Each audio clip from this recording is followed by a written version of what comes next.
There can't be anybody nicer in women's college basketball than head coach Bart Brooks from Belmont.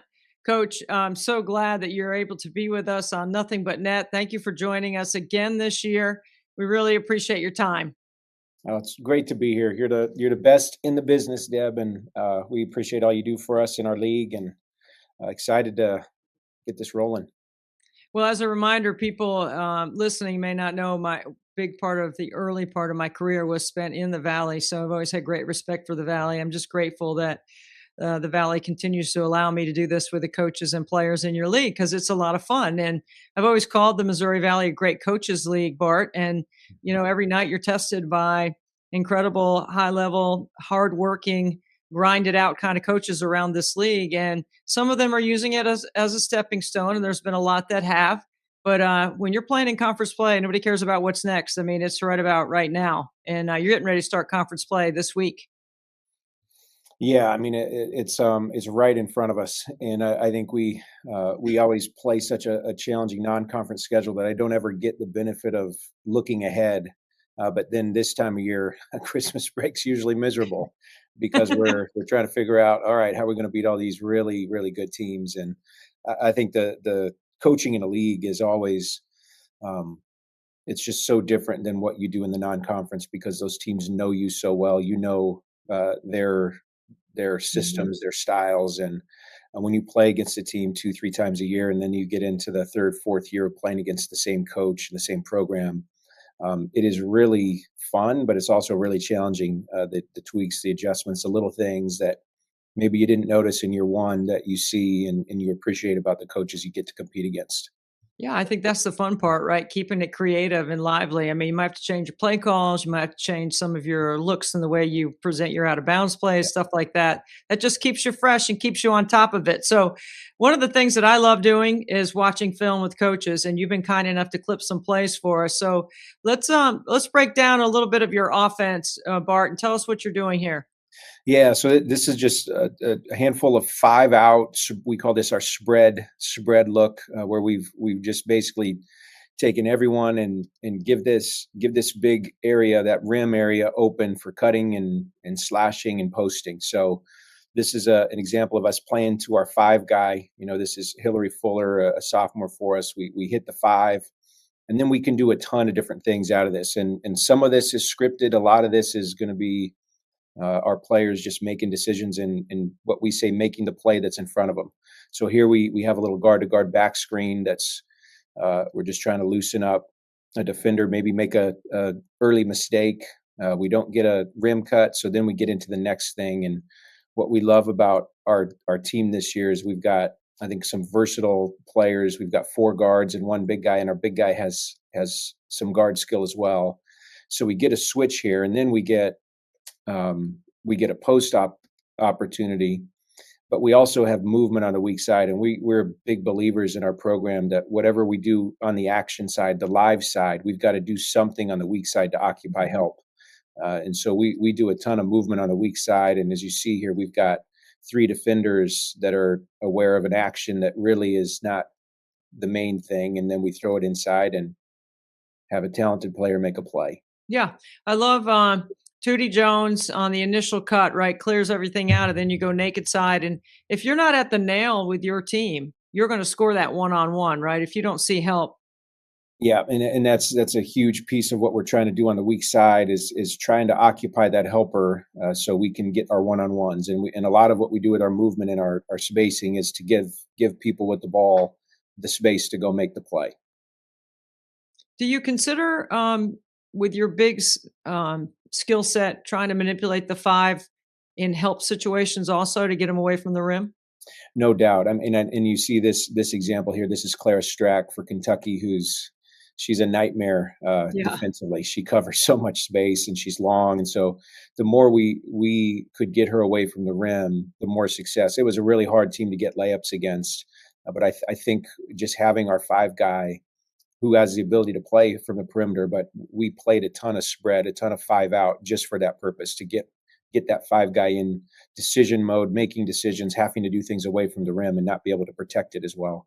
The other guys are still good and talented, but we had a little bit more success when she was away from the basket.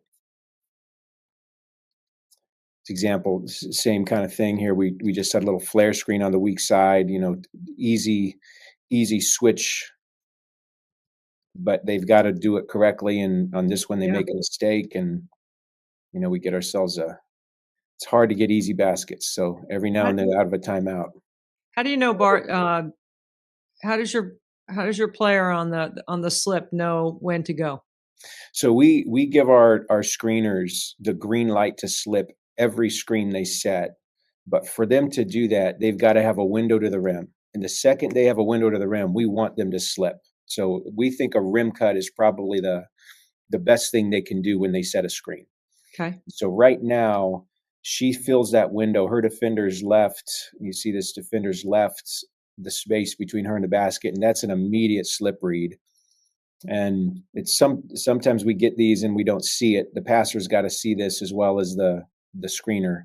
But we're not going to get a lot of these this open. But she sees the window and she makes a really good cut.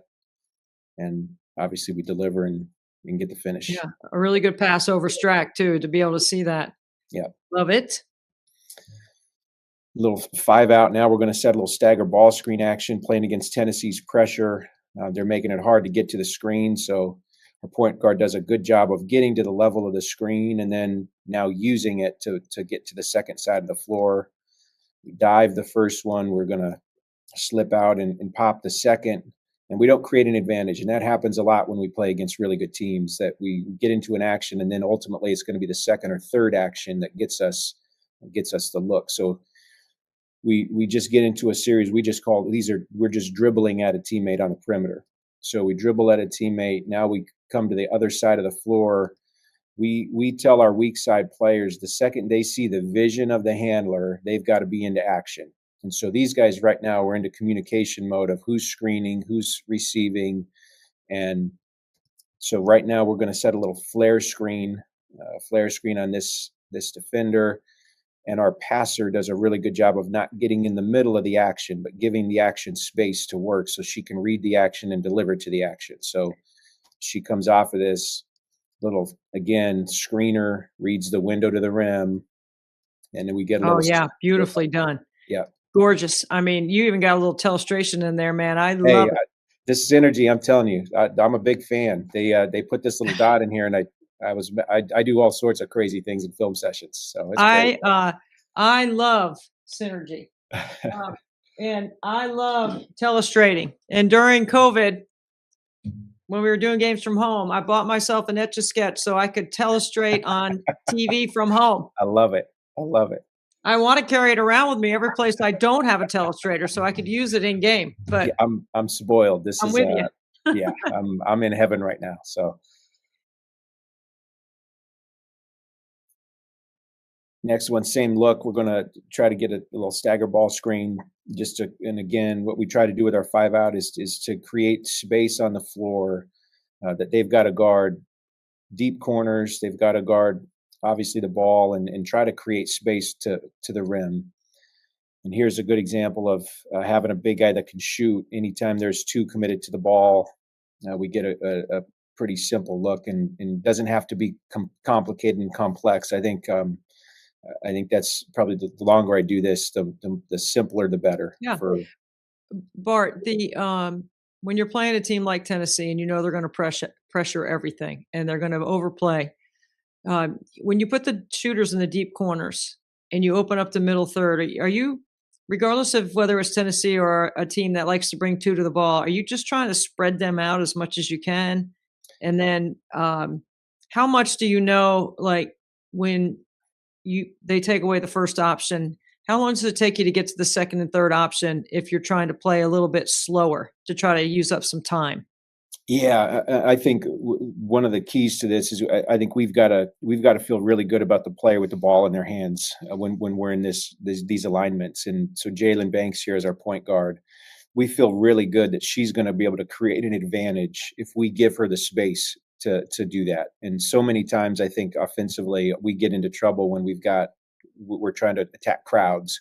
And so here's a great example of her attacking the space on the floor. She's got a defender on her hip, attacking the space on the floor. We definitely want to stress them to have to make decisions, whether they're going to leave ball side or they're going to stay. And if they stay, that means they're going to have there's a long closeout to make if we can get the ball to the second side of the floor. And so, for sure, I think for us more than anything, we have to feel really good about the guy with the ball in their hands to make these kinds of reads and decisions. And then if like we saw in the last clip, if we don't like this look, now we're going to dribble at a teammate. We're spaced that we can back cut. There's space to the rim to cut to. We can get to the second ball screen. We can maybe get to a DHO action off of a dribble at. So we've got a lot of things we can do to layer into action. And I think one of the things that helps with all this is just having the experience of playing against these teams consistently. Yeah. You know, You've that seen everything on your yeah, schedule. I mean, we're going to be prepared for just about everything that they can throw at us defensively. Yep. Um, are you saying dribble at a teammate? Are you talking about dribbling at their defender and trying to freeze them so they can go back door? That's one of those Princeton principles, correct? That's exactly it. And that's we try to dribble into a place where if they go under, we can shoot behind it. And Okay. so we want to we call them flip unders in our program, where we are inside the 3-point line and flipping to someone behind us. We'd like to toss it and screen more than we'd like to hand off. I think handoffs are easy unders, sometimes easy to defend than easier to defend than the little toss and the flips. Interesting. Like easier to defend because if you can get your penetration inside the 3-point line deep enough, that's an easy 3 pitch back or Exactly. toss back, right? Yep. Do you find that your team can shoot behind that screening action quickly, or do they need a little dribble or step away space? We do. We work on that a ton. And I've got a clip here in a minute that's going to show that we have our guard work is that, you know, we'd say set your hips before you cut. Set your hips, get your feet on the ground, you know, make a slow to fast movement. And then on your catches, we're shooter ready on our catches. So that's something we work on a ton in our skill work. It's an example of a little away screen to create a little gravity. Now we're getting the same look where we've got basically spread ball screen. We rescreen, and what we do on the weak side, we're moving to try to occupy, help, and now we're trying to get an advantage. If they don't handle this well, and you saw we've got players who can shoot, so if they don't handle this ball screen well, they've got decisions to make. We've occupied, help, and this again just simple. But it doesn't have to be complicated if you execute it. I mean, you're going against great length in these clips against Tennessee, and in the Missouri Valley, there won't be the same kind of length. It'll be a little different.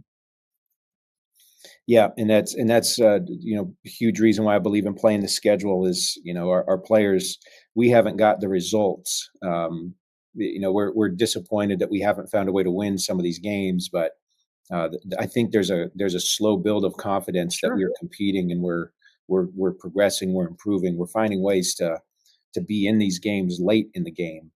Well, we're grateful you played in Baja Mar this year. You always play in our events with BD Global, and we always see great competition in those events. And we do see you have success when you go on to play in the Valley. Yeah, and that's a great example of, you know, talk about a great way to spend Thanksgiving, by the way, in the Bahamas. If anyone hasn't been to Baja Mar, that place is unreal. I mean, Gorgeous. That was beautiful. Yeah, that was amazing. A great experience. Running a little away screen action. So we, again, just some movement, get a little through cut to get respaced. And as we do all this, having a player with the ball in her hands, reading the floor. And we always talk to our guards about attacking space on the floor. And if we find space, to attack it. And this is a great example of a big gap, a lot of space to attack. Ball side shooters, there's a through cut, there's screening action, defenders are occupied. And if we can win this one-on-one, now we're going to get 2 to the ball, or we're going to get a rim finish. And you see in this one, we get to the rim and obviously get a talented kid with a finish at the basket. Conceptually, same thing. We're working pass, a little popcorn back, or a little pitch back to the point guard. So we just have pitch 21 is what I like to call it, right? Yeah, you got it. Villanova won a national championship on that little exchange.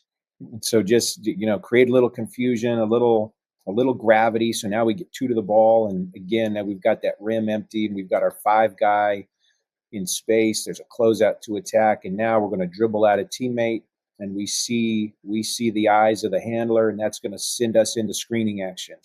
And on this example, we get a little pin down screen, and this is a great example of where we want to dribble. We want to dribble inside. So if she continues this cut, she's going to be catching at the 3-point line in a place where she can catch and shoot.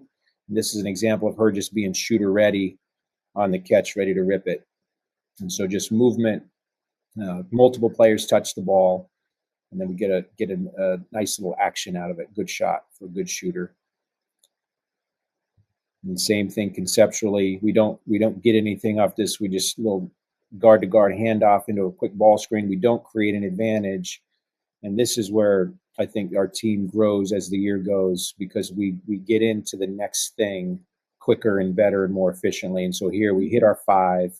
We've got movement on the weak side, and now we come and we get a little stagger action where we get a through cut, a little slip screen. Now we set a good screen, and we get this little dribble pitch action where we're under and we're forcing this defender over, and now we get a switch. And on the switch, really important detail with our guards that we stride, stop, and protect the ball from the defender to be able to throw it to the easy fill behind. And now we've got our big guy with a little 2 feet in the paint. We'd like that roll to be a little deeper, but she does a good job here of at least giving a nice big target. And if we get these one-on-ones, I think as coaches, our job is to get our players the ball in the right spots, and then it's their job to make the plays. So the stride stop versus the jump stop. So it's like 1, 2. Yeah, you got it. We teach that just so we can. So many times players jump stop and hold the ball in front of their D, and I think we're protecting the ball with our body from this scrum of players here, this live defender. So that gives our offensive player another beat to be able to process the information, to read the play that's behind them, and to make the simplest. We always talk about making the simplest pass on the floor. If their teammate's open, that's where the ball goes.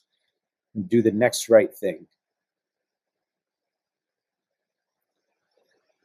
And then last one here, this little scrum, get an offensive rebound and the resets. And I think these are where the magic in offense really happens, is when your team can get into something quickly after loose ball or spacing's gone wrong. How can you respace and reorganize? And this is an example of just getting space, getting into a little pin down action on the weak side. We've got a ball screen happening. We reject the ball screen.